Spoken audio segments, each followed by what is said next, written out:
Life is so enormous that it has no meaning. If there was a meaning, the moment you found the meaning, it would be over. But you can't finish off life like that.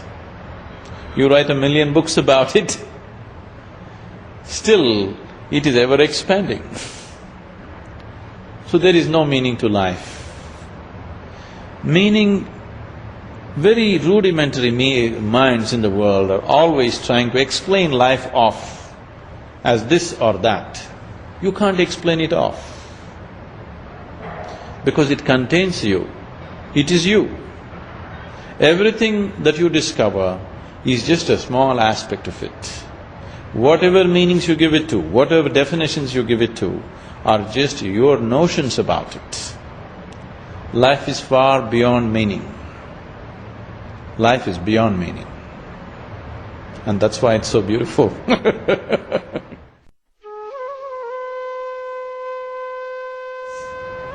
We are all unique, each one of us different.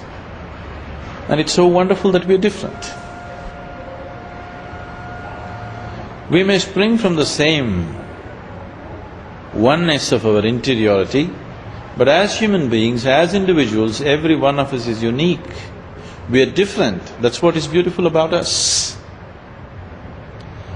And the oneness is not yet in our experience, at least not yet in the common human experience. So at least let's enjoy the difference. If you learn to enjoy the difference, if you see that every human being is a unique human being, only once in the whole eternity, only once this kind of human being happens. You cannot find exactly this kind of human being anywhere else in the existence, at any time in eternity, only once. That is true with yourself, with your friend, with your enemy, with your loved ones and the ones you hate. All of them are absolutely unique. Anything that you see as unique, you value it, isn't it? Anything that you value, you will have no problems with it. And oneness will happen out of that. If you begin to enjoy the uniqueness of life, oneness will happen out of that.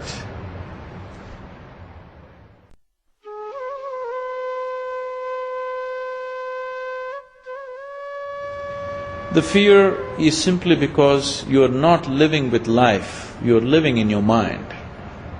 Your fear is always about what's going to happen next. That means your fear is always about that which does not exist. If your fear is about the non-existent, your fear is 100% imaginary.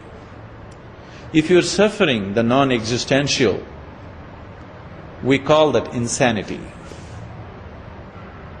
So, people may be in just socially accepted levels of insanity, but if you're afraid or if you're suffering anything which does not exist, it amounts to insanity, isn't it? People are always suffering, either what happened yesterday or what may happen tomorrow. So your suffering is always about that which does not exist, simply because you're not rooted in reality. You're always rooted in your mind. Mind is… one part of it is memory, another part of it is imagination. Both of them are in one way imagination, because both of them don't exist right now. You're lost in your imagination, that's the basis of your fear. If you were rooted in reality, there would be no fear.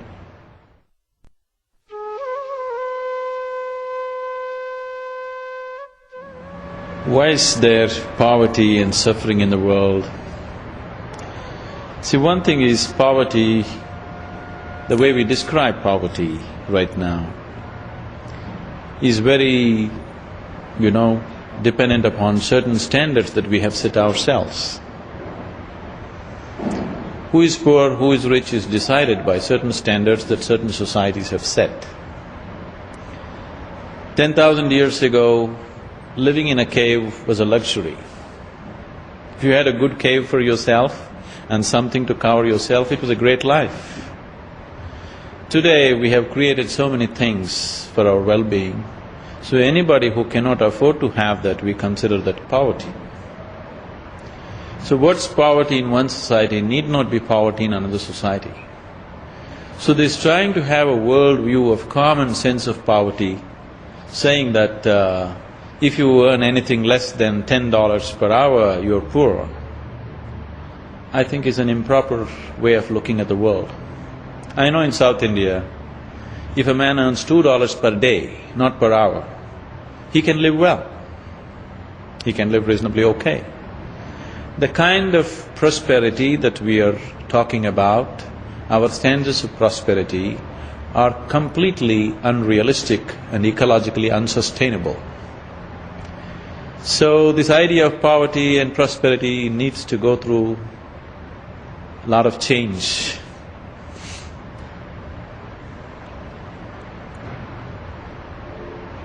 I come from a culture where people have chosen many times, not now, many times to be consciously poor, by choice. This is a culture where kings have chosen to walk as beggars. So, poverty is not necessarily in terms of whether you have a car to drive or not, whether you have a big house to live or not. That's not so.